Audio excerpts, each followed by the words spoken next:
If you think you've seen it all from The View, think again. The clips you're about to watch show the panel in a frenzy over Donald Trump's latest jibes at his Republican contenders, mangled and twisted to fit their predictable anti-Trump demonization. It's becoming increasingly harder for me to sit through these segments, as you'll see in my reaction, just because the show's becoming just so much more ill-informed back and forth, partisan buzzwords without any substance just for me to dissect it all. So let's get into this and you'll see why. You know who continues to call the Republican frontrunner, and now he's telling the party to stop wasting time with other candidates. Just cancel the primaries, he says, and back him.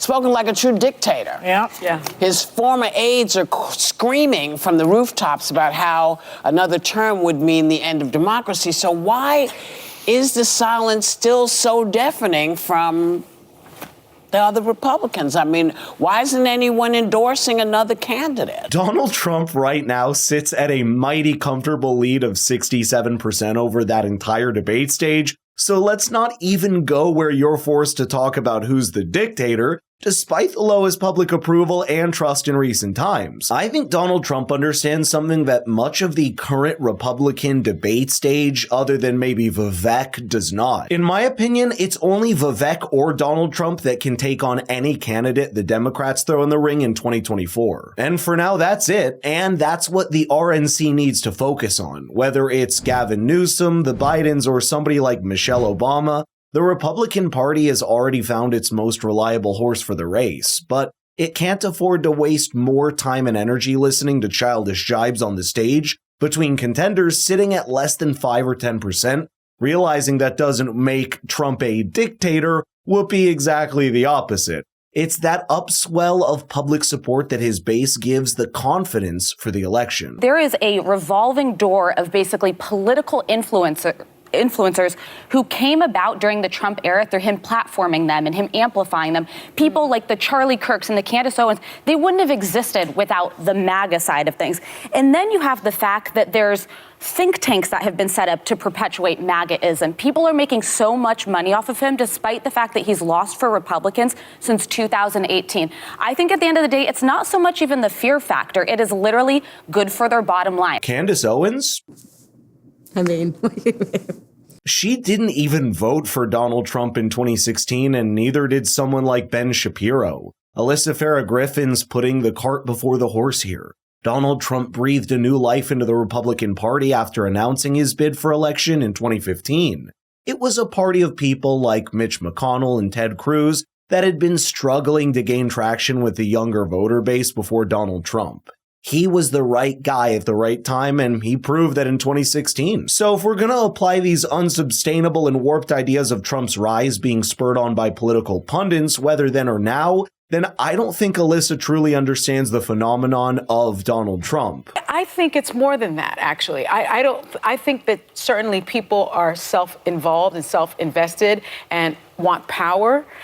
And I also think, though, that a big part of this is rooted in white supremacy. I really do. And racism. And racism. Racism and taxes. Exists. There's definitely a part of the Trump base that there is unquestionably racism, but 40 million people voted for him. I'm not convinced that many Americans are racist.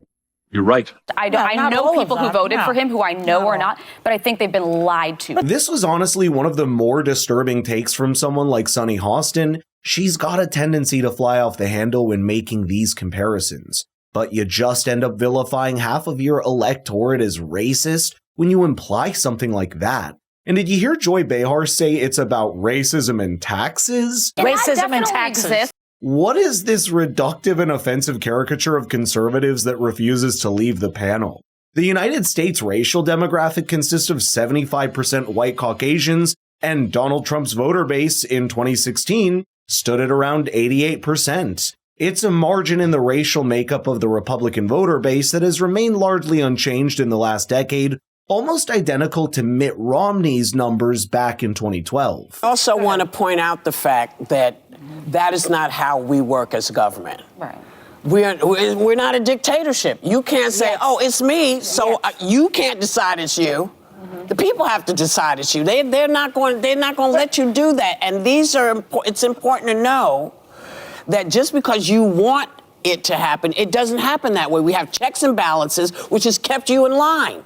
That's what's kept us from going over. You're not always going to get what you want. No, you're not. But if he gets reelected, he will destroy Well, listen, this if country. he gets reelected, we deserve what we get. Exactly, Whoopi. The people decide, and they have. I'm not even interested in what Trump actually said about canceling the debates because he can be flippant with the way he makes his points. But there is a larger and more important point embedded there that a show like The View would so conveniently hide. Donald Trump looks unstoppable, and the Democrats better find a wall that can stand firm if they want to stop him. So far, all they've got is Joe Biden, who can hardly stand himself. Trump is fixated on his long-term goal of getting back into office instead of engaging with a debate stage that's no match for him and only drives more wedges in the party. It's not hard to look at Donald Trump's massive popular appeal in the Republican Party and see how much of a unifying force he has become for the voters. If he gets back in, we deserve what we got because it meant